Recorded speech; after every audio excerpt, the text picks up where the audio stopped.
Hello everyone. आज कुछ बातें बताने वाला हूँ।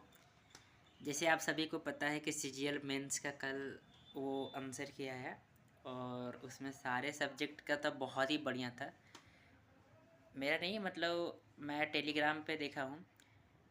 मैं ये इस वीडियो में ये बताने जा रहा हूँ कि एसएससी क्या कर रही है, मुझे समझ नहीं आ रहा। जैसे इस बार 2026 में सीजीएल का जो है मैं भी देने वाला हूँ, मेरा फर्स्ट अटेम्प्ट होगा।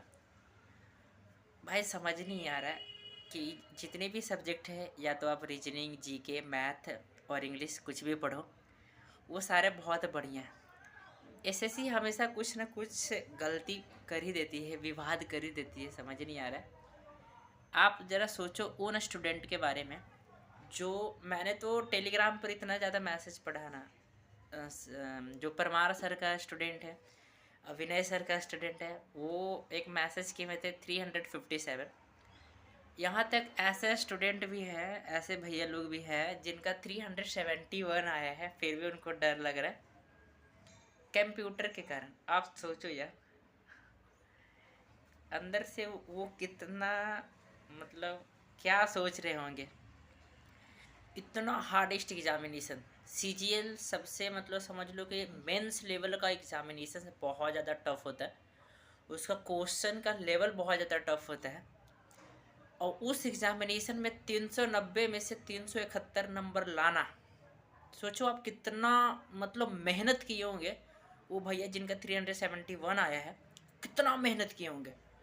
अगर वो कंप्यूटर के कारण अगर निकल गए, भगवान ना करे कभी ऐसा ना हो उनके साथ, अगर वो कंप्यूटर के कारण निकल गए, भगवान ना करे, तो उन पे क्या बीतेगा, क्या बीतेगा। मतलब आप सोच लो, 390 में से 371 लाना अपने आप में बहुत बड़ी काम है भाई।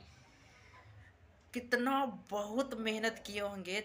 उनका स्कोर जीके में 71 था, 75 में से जीके में 71। माइंड ब्लोइंग भाई, माइंड ब्लोइंग।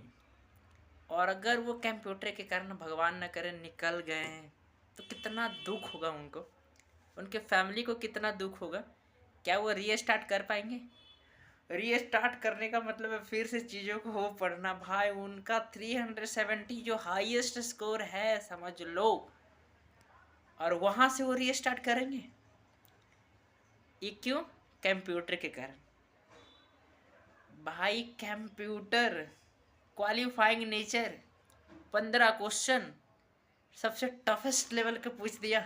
ऐसा लग रहा है बड़े बड़े आईआईटी भी नहीं सॉल्व कर पाएगा उस क्वेश्चंस को। उस लेवल का क्वेश्चंस जो है एग्जामिनर पूछ दिए। मतलब एसएससी हमेशा, हर बार कुछ ना कुछ गलती करते ही है और डर लगता है भाई हम लोग का। मेरा इस बार फर्स्ट अटेम्प्ट होगा सीजीएल का 2026 में। मे भी भगवान ऐसा कुछ ना हो वरना ऐसे ही हिम्मत हार जाएंगे और बाकी मेरा भी एमटीएस का एग्जामिनेशन है और आप सभी का एमटीएस का एग्जामिनेशन 2025 का है, जो 2026 में हेल्ड हो रहा है। 4 फरवरी से स्टार्ट है, मतलब अगले कुछ 2 दिनों में स्टार्ट होने वाले हैं।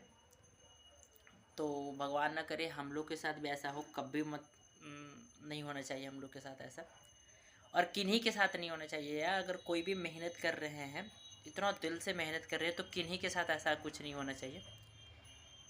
एसएससी भाई बहुत बढ़िया करो, स्टूडेंट के फेवर में करो, ऐसा कुछ बड़ी बात हो तो ठीक है। बाकी तो अब जो होगा, अभी तो आंसर की आया, फाइनल तो आया नहीं है। फाइनल में पता चलेगा कि एसएससी कंप्यूटर के लिए मार्क्स टू ऑल करती है या फिर कैसे करती है वो एसएससी जाने, चेयरमैन सर जाने।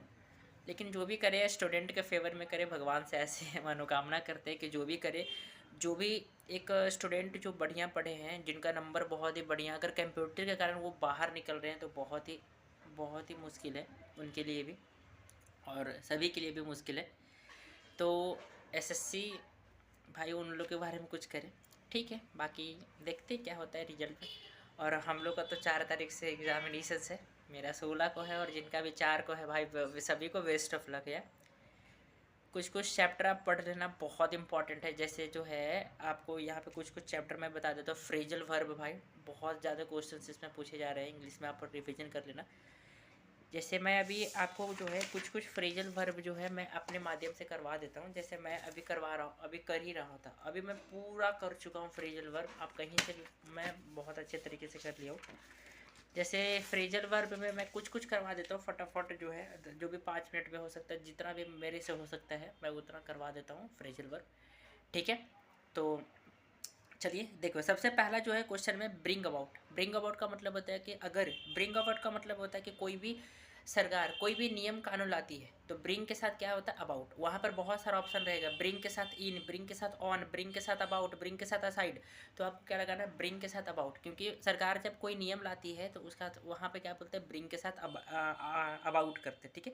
सेकंड होता है कि जब कोई कंपनी या फिर जब कोई लोग पैसे को लेकर भाग जाते हैं तो वहाँ पे बोला जाता है दिवालियापन, और वहाँ पर जो आती है फ्रेजल वर्ब स्टीव के साथ ऑफ होता है, ओ डबल एफ ऑफ। तो पहला ब्रिंग के साथ अबाउट एंड दूसरा जो स्टीव के साथ ऑफ होता है। तीसरा, जैसे मैंने मेरा कुछ चीज़ खो गया और अचानक मिल जाता है, या फिर कोई लोग चल रहे हैं और अचानक कोई उनको मिल जाते हैं, तो उस कंडीशन पे वहाँ पे जो आता है कम अक्रॉस। कम अक्रॉस का मतलब होता है अचानक तरीके से कोई मिल जाना। तो कम अक्रॉस का मतलब क्या होता है, समझ में आ गया। कम अक्रॉस का मतलब होता है कि कोई अचानक तरीके से मिल जाना। तीसरा हो गया। चौथा जो होता है, हाँ ये चौथा, ब्रिंग इन। ब्रिंग इन का मतलब होता है कि अगर कोई सरकार कोई भी नए नियम नए कानून लाते हैं तो वहाँ पर उस कंडीशन पे होता है ब्रिंग इन। ब्रिंग इन का मतलब तो कोई भी कानून या फिर नियम को लाना। उसके बाद क्या होता है, हाँ अगर आपने कुछ रिवाइज किया है, ठीक है, रिवाइज करने को क्या बोलते हैं, ब्रशअप। ब्रशअप का मतलब होता है अपनी माइंड के जितने भी आपने रिवाइज किया, जितने भी आपने पढ़ा है, तो ब्रशअप करो। ब्रशअप का मतलब होता है अपने माइंड को रिवाइज करो। ठीक है, तो ये 4 हो गए। अब उसके बाद कहता है, हाँ ये बहुत इंपॉर्टेंट है, एक लुक आफ्टर और टेक आफ्टर में क्या होता है। जैसे मैं अगर किसी का देखभाल कर रहा हूँ, तो वहाँ पर होगा लुक आफ्टर। लुक आफ्टर का मतलब होता है देखभाल करना। लेकिन अगर कोई व्यक्ति मेरे जैसा है, एकदम सेम टू सेम मेरे जैसा है, तो वहाँ पे होता है टेक आफ्टर। ठीक है, क्या होता है वहाँ पर होता है टुक आफ्टर। हाँ बिल्कुल, आफ्टर होता है टुक आफ्टर, मतलब एक जैसा ही दिखना। लुक आफ्टर का मतलब देखभाल करना, और टुक आफ्टर का मतलब होता है एक जैसा ही दिखना। ठीक है, ये सारे।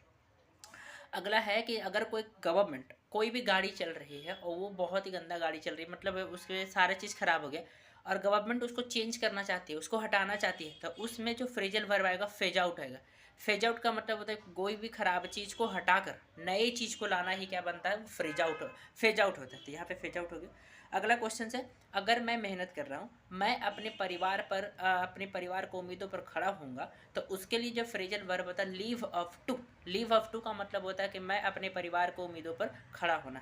बहुत इंपॉर्टेंट है। ठीक है, अगला क्वेश्चन है, हाँ ये, अगर मैं किसी को धोखा दे रहा हूँ, सपोज करो मैं किसी को धोखा दे रहा हूँ, तो धोखा का जो सिनोनिम आता है, मैं एक ट्रिकट मतलब होता है धोखा देना। उसके बाद होता है डिसीव्ड का मतलब धोखा देना, तो यहाँ पर फॉल्स फोर आता है। फॉल्स फोर का मतलब होता है कि अगर आप किसी को धोखा दे रहे हो तो यहाँ पर होगा फॉल फोर। फॉल फोर का मतलब क्या होता है, धोखा देना। ठीक है, एक दो चीज़ और, एक पुट ऑफ होता है और कॉल ऑफ होता है। सपोज करो मैच चल रहा है, मैच में बहुत तेज बारिश आ गई, तो वहाँ पर मैच को क्या किया जाता है, कॉल ऑफ। कॉल ऑफ का मतलब होता है किसी भी चीज़ को कैंसिल कर देना। लेकिन पुट ऑफ क्या होता है, जैसे अगर मैच बारिश चल रही है, बहुत होता है कि 1 घंटे के लिए पोस्टपोन कर दिया जाता है। तो जब हम किसी चीज़ को पोस्टपोन करते हैं तो वहाँ पर क्या आता है, put off. P U T put O double F. Put off का मतलब होता है पोस्टपोन करना, और कॉल ऑफ का मतलब होता है किसी चीज़ को कैंसिल कर देना। ठीक है, तो हो गया यहाँ पे। अगला अगर बात करें, हाँ बिल्कुल सही, यहाँ पे 2 चीज़ होता है। एक इन्वेस्टिगेट। सर कभी भी हमेशा याद रखना, इन्वेस्टिगेट के साथ अगर आपको एग्जामिनेशन में इनटू देगा तो वहाँ पर एरर है, क्योंकि इन्वेस्टिगेट के साथ कोई भी प्रीपोजिशन से नहीं लगता है, क्योंकि इन्वेस्टिगेट का मतलब होता है किसी भी चीज़ को खोज करना। तो लगता किसके साथ है, लुक आफ्टर। लुक आफ्टर का मतलब होता है देखभाल करना, और लुक इनटू का मतलब होता है, लुक के साथ अगर इनटू देगा तो बिल्कुल सही। लुक इनटू का मतलब होता है किसी भी चीज़ को इन्वेस्टिगेट करना। लेकिन अगर आपके एग्जामिनेशन में इन्वेस्टिगेट के साथ इनटू दे दिया तो उस कंडीशन पे वो आपका गलत है, और वहाँ पर वो एरर बनेगा, तो आप उसको सुधार दोगे, तो वहाँ पर होगी। अगला, हाँ अगला है, अगर आप किसी चीज़ को किसी भी मीनिंग को डिक्शनरी में खोज रहे हो, तो लुकअप का मतलब होता है, सॉरी लुकअप एग्जैक्टली, लुकअप का मतलब होता है किसी भी चीज़ को किसी भी मीनिंग को सर्च करना। ठीक है, तो यहाँ पे लुकअप होता है। लुकअप का मतलब क्या होता है, कोई भी मीनिंग होता है, किसी भी मीनिंग को आप सर्च कर रहे हो तो वहाँ पर होता है लुकअप होता है। ठीक है, अभी मैंने बताया कॉल ऑफ का मतलब क्या होता है, किसी भी चीज़ को कैंसिल कर देना। अगर कोई भी चीज़ है किसी भी चीज़ को कैंसिल कर देना है तो वो कॉल ऑफ होता है। हाँ, अगला है लिव थ्रू। लिव थ्रू का मतलब होता है कि अगर कोई भी आपके पास बहुत ज़्यादा डिफ़िकल्टी है और उस सेफ्टी से आपको बचना है तो वहाँ पर क्या करना पड़ेगा, लीव थ्रू बना, ठीक है, लीव। अगर कोई चोर किसी के घर में ज़बरदस्ती घुस जाता है तो वहाँ पे बोलते हैं ब्रेक इनटू। ब्रेक इनटू का मतलब होता है ज़बरदस्ती किसी के घर में घुस जाना, वहाँ पर ब्रेक इनटू होता है, ठीक है। तो ऐसे मैंने जितनी भी करवाया बहुत इंपॉर्टेंट था, आप इसको बार बार देखना वीडियो को तो आपको रिवाइज हो जाएगा। मुझे मुँह पर याद है, कहीं से भी पूछ लो, मुझे सारा याद है। Thank you everyone, thanks a lot, bye everyone. और वीडियो पसंद आए तो लाइक सब्सक्राइब कर देना।